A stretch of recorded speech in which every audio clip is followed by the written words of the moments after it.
가장 먼저 해야 될 부분은 본인의 학번을 써주는 것입니다. 그 다음은 A, B, C 드럼의 길이는 다음과 같습니다. 구간 킬로미터에 있는 이쪽 부분들에 되어 있습니다. 확인을 해보면 이렇게 체크되어 있는 부분입니다. 적겠습니다. 우리 사용하는 드럼의 길이는 대략적으로 2km 내외입니다. 그래서 새 거의 경우에는 2km가 조금 넘고 실습을 좀 많이 진행한 드럼 같은 경우는 2km가 조금 안 됩니다. 다음은 A 드럼의 손실입니다.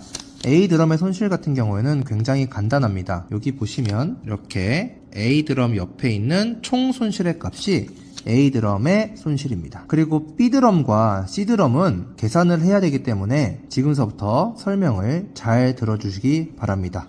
B 드럼의 경우 여기에 지금 총 손실이 1.435라고 나와 있습니다. 물론 이건 실습 때마다 계속 달라지니 값은 생각하지 마시고 위치를 잘 파악하셔서 계산해 주시기 바랍니다. 이 부분은 A와 B까지 모두 포함한 총 손실입니다. 안타깝게도 B를 알기 위해선 여기에서 A 손실을 빼야겠지만 우리는 여기서 융착 손실을 또 빼줘야 합니다. 융착 손실은 어디에 있냐? 아까 제가 말했던 이 부분, 우리가 융착해서 열 수축 튜브를 넣었던 이 슬리브 부분을 잘 보시면 0.179라는 부분이 표시되어 있습니다.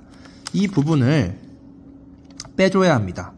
그래서 학교 교실에 가보시면 이렇게 계산기가 앞에 준비되어 있습니다. 그래서 이 부분에 대해서 빼도록 하겠습니다.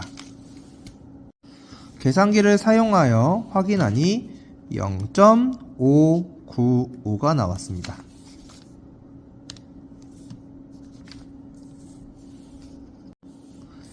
이번에는 C 드럼의 부분입니다.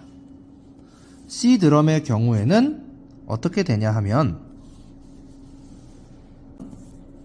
A에서부터 C까지 모두 포함한 부분이 있습니다. 그래서 A에서부터 C까지 총 손실이 나와 있는데요. 이 부분에서 A에서 B까지의 손실을 뺍니다. 즉, 요 위에 있는 걸 빼겠죠? 이걸로 끝이 아니라 여기 잘 보시면 광 어댑터 부분에 손실이 나와 있습니다. 이게 사실상 마이너스가 손실이 난다는 건 말이 안 되지만 우리 기계에서 그렇게 측정을 했기 때문에 그 부분에 대해서 또 빼줍니다. 마이너스 광 어댑터 손실입니다. 마이너스에 마이너스가 됐으니 실제로는 플러스가 될 수 있습니다. 실제 시험에서는 감점 요인이 오니 꼭 확인해 주시기 바랍니다. 계산기로 계산을 하니 0.641이 나왔습니다. 이렇게 되면 이 위에 부분에서 가운데 부분이 지금 계산을 어떻게 해야 될지가 눈에 보이실 겁니다. 잘 보면 킬로미터가 여기 밑에 분모로 있고 데시벨이 분자로 있습니다. 따라서 얘를 먼저 입력하고 그 다음에 나누기 얘를 입력해 주시면 됩니다. 즉 0.661 나누기 2.091을 해주시면 이렇게 361이 나옵니다. 근데 소수점 셋째 자리까지만 시험에선 사용하기 때문에 넷째 자리에서는 반올림을 합니다. 지금 같은 경우에는 1이기 때문에 반올림이 안 돼요. 버려집니다.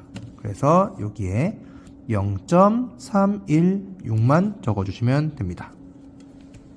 요 밑에 부분들도 다 A와 동일하게 해주시면 됩니다. 0.595 나누기 1.879를 해보시면 이번에는 0.3166이 나옵니다. 그럼 이 경우에는 네 번째 자리에서 반올림이 되니까 0.317이 되겠지요? 반드시 숫자는 다른 사람이 보더라도 쉽게 볼 수 있도록 적어주시기 바랍니다. 왜냐하면 채점자가 틀렸다고 표시할 수 있기 때문입니다. 그래서 자기가 봤을 때 약간 이상하다 싶으면 좀 이쁘게 수정해 주시기 바랍니다. 마지막입니다. 마지막은 계산을 해보니 0.3209가 나왔습니다. 그러면 이 부분은 0.321이 되겠습니다. 잘 보면 ABC 부분이 그렇게 차이가 없다는 걸 알 수 있습니다. 이번에는 융착 접속 손실을 표시하는 부분입니다. 여기에서 0.179가 있었던 부분을 적습니다. 지점까지의 거리는 이렇게 거리로 표시가 되어 있습니다. 그래서 A의 끝단인 0.291km가 나옵니다. 광 어댑터의 경우에는 B와 C 사이에 있는 이 부분입니다. 그래서 길이는 3.971이 될 테고 접속 손실이 마이너스가 나는데 어쩔 수 없이 마이너스를 적도록 하겠습니다. 그 다음은 A에서 B의 길이입니다. A에서 B의 길이는 여기에 여기 표시가 되어 있는 부분과 총 손실인 이쪽 부분을 체크하셔서 그대로 적겠습니다. 당연히 2km짜리 두 개를 연결하면 대략적으로 4km가 나오겠죠? 그리고 총 손실은 이렇게 적어주겠습니다. 그 다음은 A에서부터 C입니다. 최종 길이고요. 당연히 2km짜리 3개니까 6km 가까이 나오겠죠? 그리고 마지막은 2.075가 나옵니다. 자, 이 부분도 아까랑 똑같이 나눠줍니다. 이 부분도 아까랑 똑같이 데시벨 나누기 킬로미터로 나눠주도록 하겠습니다. 마지막입니다. 이 부분에 대해서 계산을 해보니 이렇게 0.3476이 나왔습니다. 그래서 네 번째를 반올림해서 0.348이 나옵니다. 이렇게 해서 마지막에 이렇게 출력물을 이렇게 붙여주시면 됩니다. 이렇게 테이프로 하나만 붙여주시고 이거를 저한테 가져오시면 됩니다.